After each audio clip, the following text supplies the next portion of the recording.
the next challenge is called Drinkabout.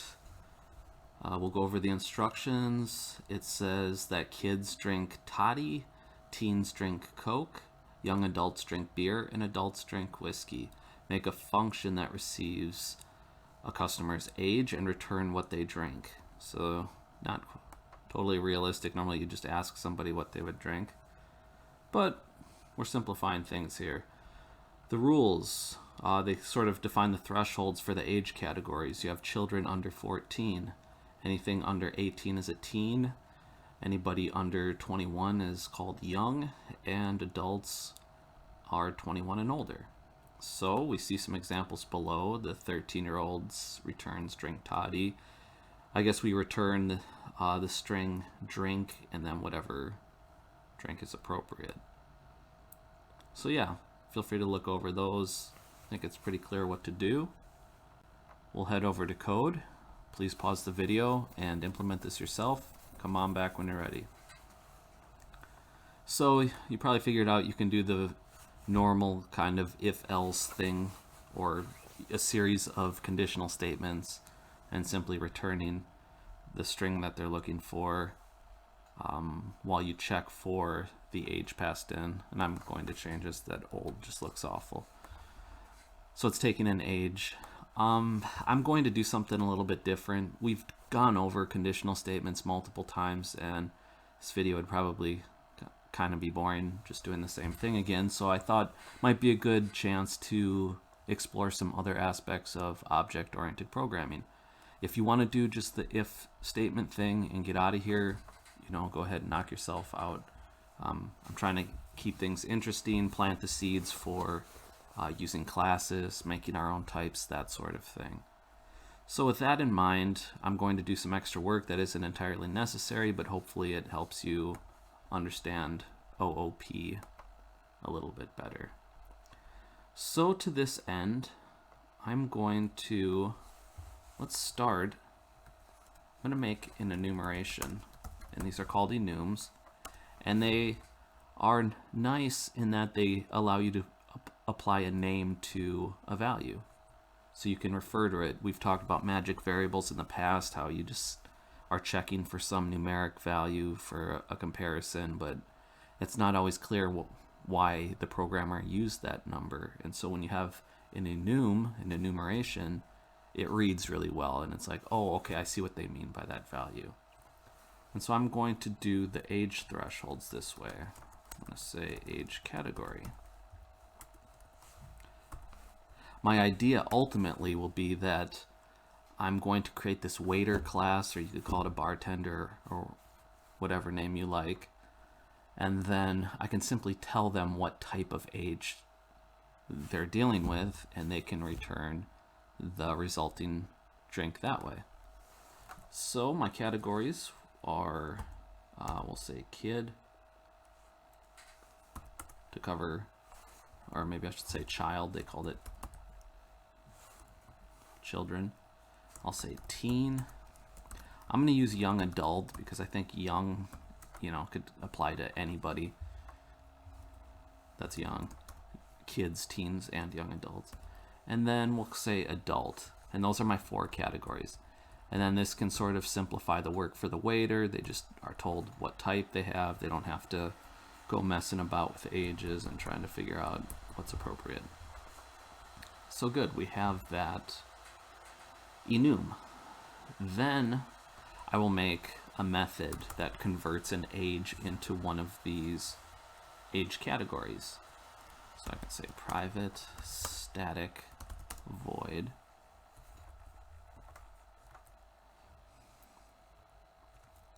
and you know what, I meant to put the enum in the class, not inside the method definition. Sorry about that. Placement matters. It's part of the class here. I made it public because my waiter class is going to access it as well. If it were private, then I couldn't access it outside the kata class.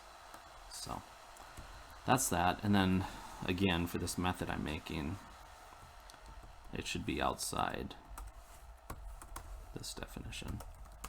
So we can say private static age category, right? That's the name of our enum. And I can call it, how about get age category, given an age. And this is sort of where the if-else magic implementation comes in. And say if age is less than 14, return age category child, right? I'll copy these. And then we'll do another one for teen, if the age is under 18. Remember, we're returning here. If we get past this, the age is above, it's 14 or greater. So for this one, we'll say return teen. I'll expand this while we're working. If age is less than 21, that should be what we call young adult. And finally, no need to check anymore. There's one last category, adult. I need the age category. There we go. So this will give us an age category for any given age. That looks good. Okay. So now I'll create this separate class. I'll call mine waiter. And so this is good practice making new classes. You want to do that. You want to get into the habit of breaking code out into separate classes. I remember when I was new, there was this fear of doing that, and so I would get gigantic classes that were hard to work with because I was afraid to have a bunch of classes interacting or whatever my mental block at that time was. But it's a bad practice and it will hurt you in the long run. So make your own classes often. Keep them small. So I'm going to make this waiter class so I can create a waiter object, and then with this people with age drink, I can simply make a waiter and have him serve a drink based on the age. So for the waiter class, I'll give it a public method. It's going to return that string that we were looking for in the instructions that said drink something. So I'm returning a string. We'll call their method serve drink, and it will take in an age category. Notice I'm accessing it here because it's within the kata class. We could pull this enum outside of the kata class, and I wouldn't need the kata dot here to access it. And that could be useful if we had other classes, a bunch of classes that use this age category thing. So feel free to go that route as well. And then we have to provide a name for our parameter as well. This time I'll go ahead and I'll use a switch statement. So we'll say, oops, sorry. First we got to switch on the age. And we'll go through our cases. The cases will be kata age category. Child we called it. And so if we have a child, we know to return drink toddy. And we'll sort of copy this for the other enumeration types. Teen. Teen, I believe, was Coke. Can double check this. Do you remember what, I think it was beer for young adult. Young adults can't actually drink beer where I'm from. And then the last one was whiskey, and they spelled it weird without the E. I'm used to seeing whiskey spelled this way. And then I like to include a default case. In case none of the cases match, then you get this segment that will execute. And I'll just say drink water. Somehow something went wrong. You could throw an exception here or do whatever you like.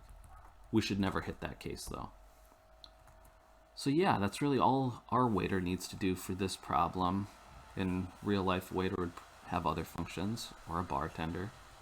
But that's all we need to do here.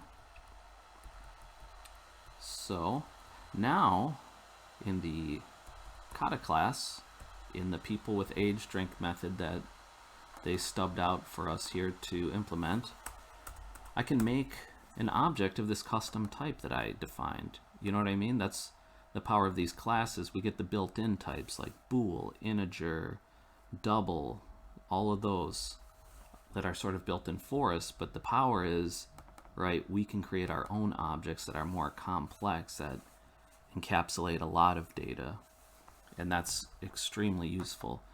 Because if you think about it, we could do everything with just those native types like integer and bool that I was mentioning, but it would look really ugly. It'd be messy. It wouldn't be organized very well.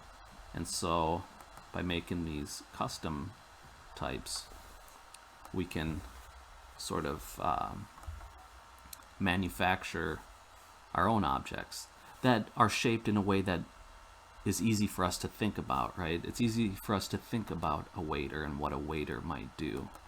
And that's sort of the power of object-oriented programming. So let's go ahead and make a waiter. We'll say waiter. I'll call him waiter. You can name yours whatever you want. Here, let's have some fun. Who's a famous waiter? I don't know any waiters. I'll just call it waiter. And new waiter. And then once we have an instance of this object, right, we can call its public functions, which in this case is serve drink.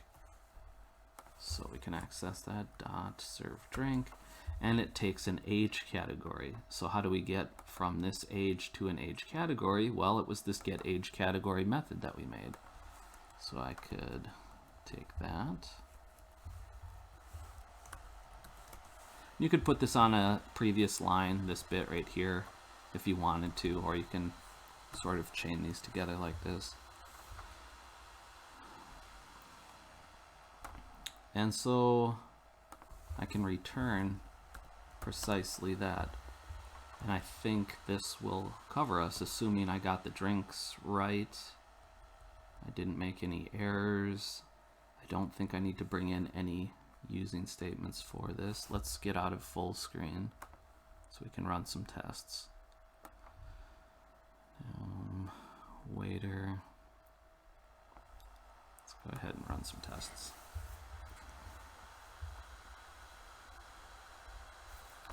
Okay, the switch statement contains multiple cases with the label value 0, so we messed something up.